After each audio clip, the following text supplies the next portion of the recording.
इथेच तर भालू दादाच्या मधाचा साठा आहे. आज तर मी त्याला चोरणार.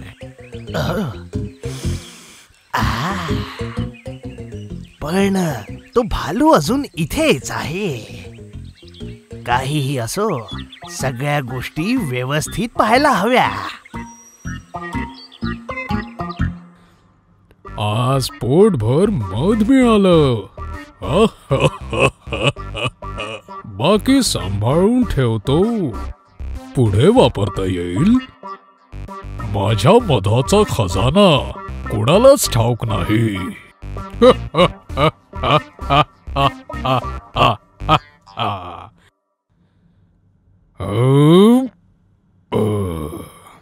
दक्षिणी पर्वतांच्या जंगली तलावात जाऊन आंघोळ करून येतो आणि मग आरामात झोपीन.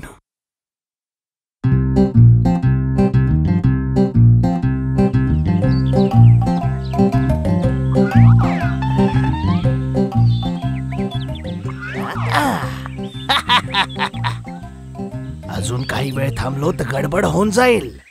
आता लवकरच मला माझ्या ठिकाणी पोचायला हवं. त्याच्यानंतर हे सगळं मलाच खायचंय.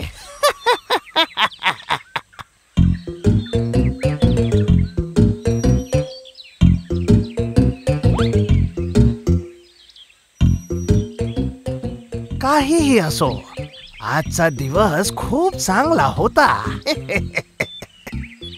तसही चोरी केल्यानंतर एकही दिवस मी रिकाम्या हाती परत आलो नाही. बापरे, जेवण साठवून ठेवण्यात काहीही अर्थ नाही. बावळटपणा आहे. त्याला चोरी करून खाण्यातच हुशारी आहे.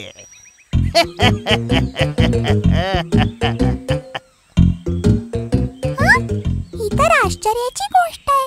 किती सोप्या पद्धतीने या कोल्हू दादाने त्या भालू दादाच्या मधाची चोरी केली.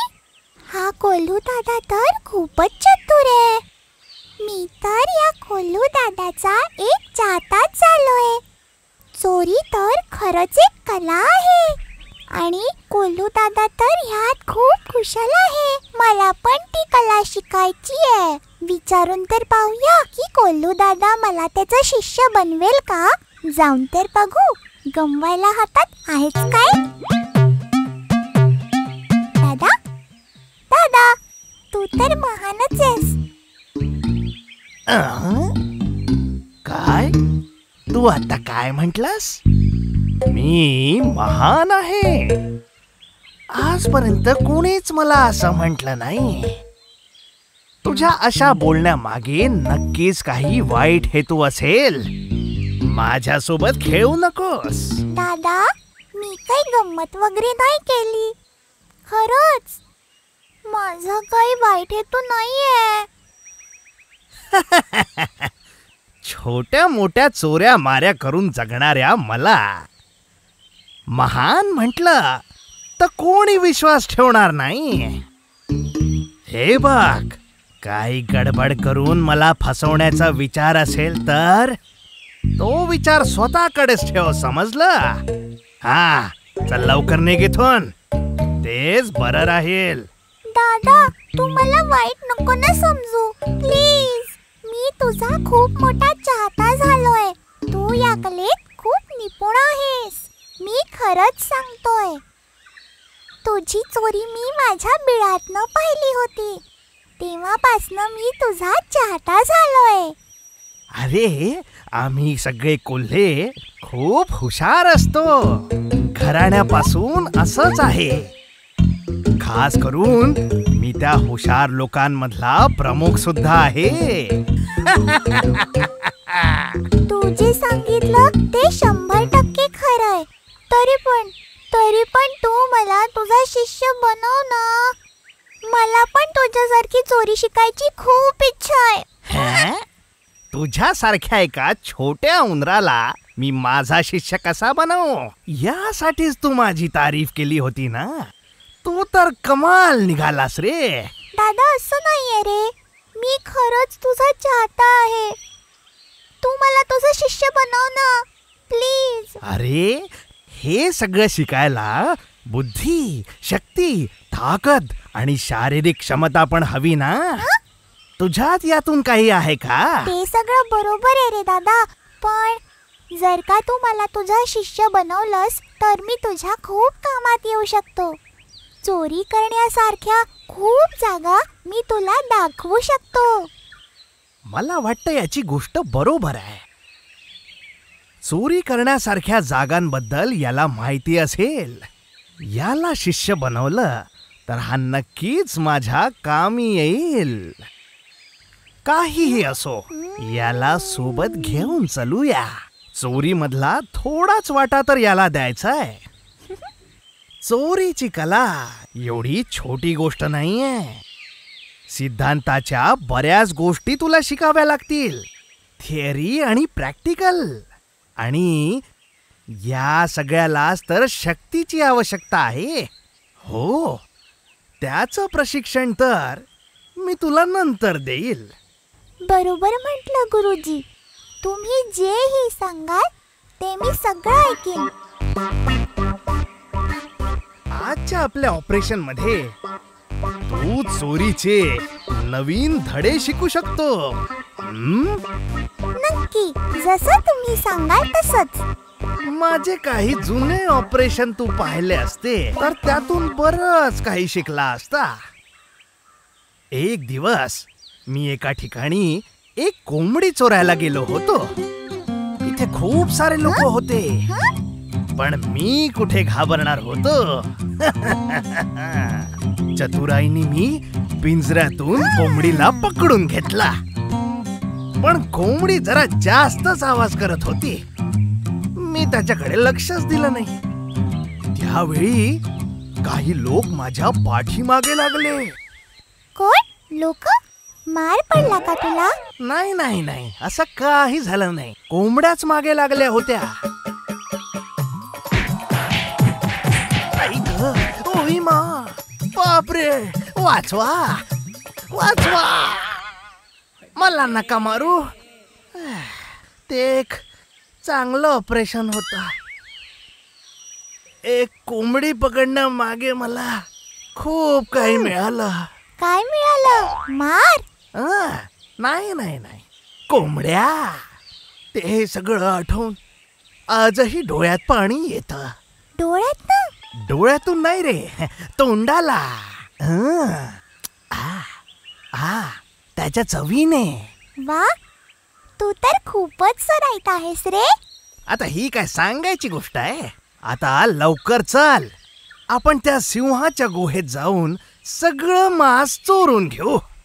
सगळे सिंह आंघोळ करायला गेलेत. रेडी? 1, 2, 3.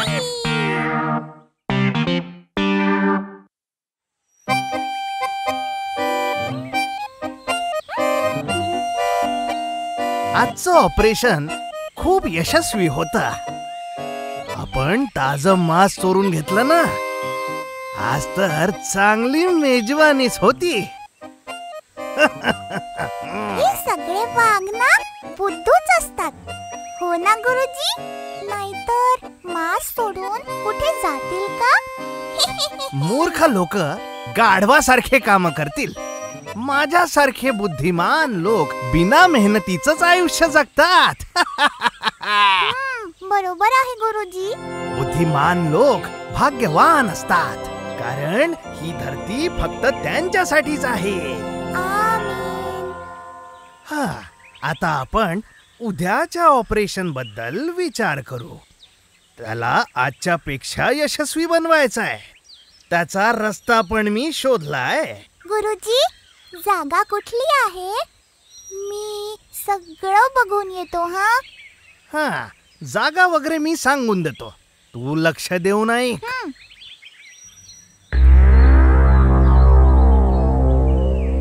त्या धूर्त कोल्ह्यामुळे जगणं अवघड झालंय. आमच्या गुफेत घुसून तो आमचं जेवण चोरतोय. लपवून ठेवलं तरी चोरून घेऊन जातो. बरोबर आहे, माझ्या गुफेतून कितीदा त्यांनी चोरी केली आहे. त्याला धडा नाही शिकवला तर आपलं जगणं अवघड होऊन जाईल. काही दिवसांपूर्वी तो माझ्या शेपटीला गाठ बांधून माझी सगळी फळं घेऊन गेला. मी तर काहीच करू शकलो नाही. मला पण त्यांनी खूप त्रास दिला होता. आपण सगळे जाऊन ना ह्याची तक्रार सिंहराजाकडे करूया. तो आपल्याला मदत करेल.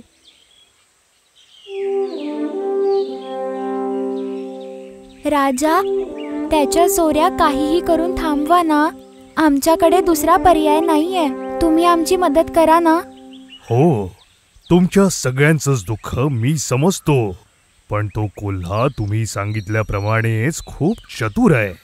कुठल्याही चतुराईनेच आपण त्याला हरवू शकतो. आपण त्याच्याबद्दल विचार करायला हवा. आज आपल्याला थोडं दूर जायचंय. हे एक मस्त ऑपरेशन असेल. आपल्या हुशारीचा परिणाम दाखवायची वेळ आली आहे. काहीही असो, गुरुजींसोबत मी नेहमीच राहीन. मी खूप नशीबवान आहे की मी तुमचा शिष्य आहे.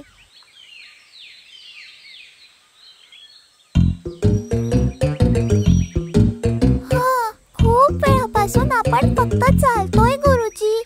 आपण कधी पोचू जागेवर? शिष्य, अजून बरंच चालायचंय. माझे पाय खूप दुखायला लागले गुरुजी.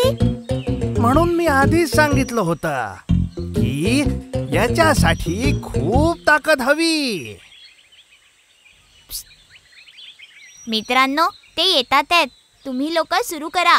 दादा, आपल्या सिंहराजाच्या गुफेत खूप सारं मांस, धान्य आणि फळं आहेत. तर मग सिंहराजा तिकडे नाही आहेत का? नाही, तो तर तिकडल्या जंगलात शिकार करायला गेलाय. 2 दिवसांनंतर परत येणार आहे. आता जे पण असेल, आज माझं पोट भरलेलं आहे. आज एक मस्त मेजवानी होती. माझंही तसंच काहीसं आहे दादा. पोट खूप जास्त भरलं आहे.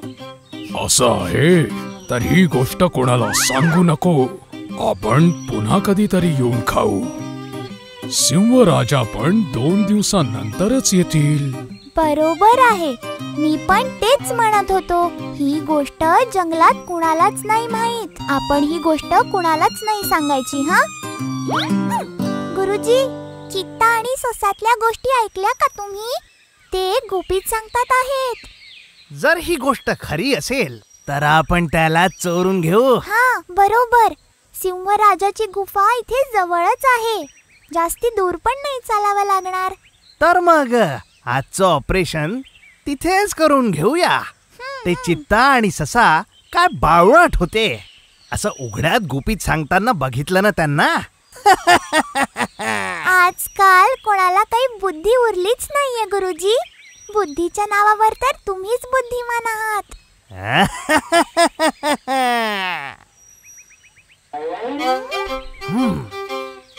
तू बाहेर पहारा दे. मी आज जाऊन ऑपरेशन सुरू करतो. बरं गुरुजी, मी बाहेर थांबतो. अरे तुझ्या तर आता सोडा सोडा मला.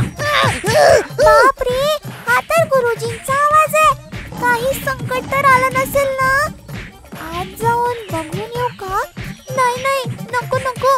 तसं पण मी कुठे काय गुरुजींसारखं शक्तिशाली आहे.